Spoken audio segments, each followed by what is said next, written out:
Hello friends, welcome to my channel miracle of God. जय माता दी।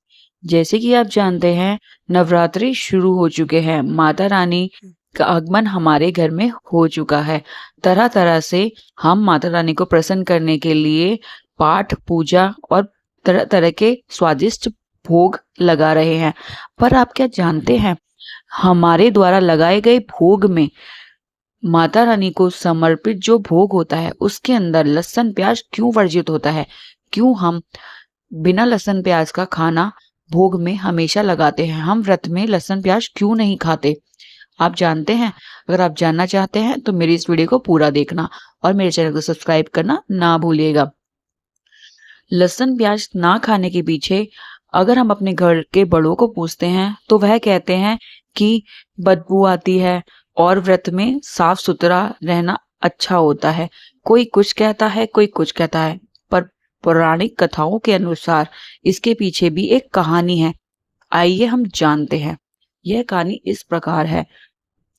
समुद्र मंथन के समय जब अमृत निकला, तब देवताओं और दानव के बीच में इसे पाने के लिए छीना झपटी होने लगी।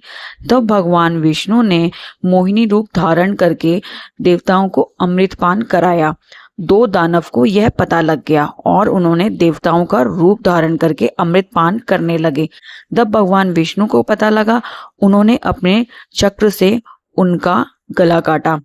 जब उनका गला काटा तो उनके मुंह में अमृत की 2 बूंदें जा चुकी थी, जिसके कारण वह जमीन पर गिरी और रक्त के साथ अमृत की 2 बूंदें जब जमीन पर गिरी तो वही रक्त और अमृत की बूंदों से लहसुन प्याज की उत्पत्ति हुई। कहा जाता है यह वही राक्षसी खून की उत्पत्ति के कारण लहसुन प्याज की उत्पत्ति हुई, इसलिए व्रत में इसे खाना वर्जित है। कहा जाता है इसमें तेज दुर्गंध आती है, परंतु अमृत के कारण यह बहुत ही अच्छा होता है, किसी भी बीमारी से बचाने के लिए सक्षम होता है। पर लहसुन प्याज खाने से कहा जाता है कि क्रोध और अशक्ति हमारे अंदर बढ़ती है, इसलिए व्रत में इसे खाना वर्जित है। आपने देखा भी होगा, जब हम लहसुन प्याज खाते हैं तो हमारे मुंह से गंदी दुर्गंध आती है, इसलिए व्रत में यह नहीं खाए जाते। दुर्गंध भी आती है और जब हम नहीं खाते तो हमें अच्छा लगता है, इसलिए यह व्रत में खाना भी वर्जित है। माता रानी की उपासना या कोई भी हम व्रत करते हैं तो उसमें हमें स्वच्छ रहना जरूरी होता है। आपको मेरी जानकारी कैसी लगी? पसंद आई हो तो लाइक करना और चैनल को सब्सक्राइब करना ना भूलिएगा।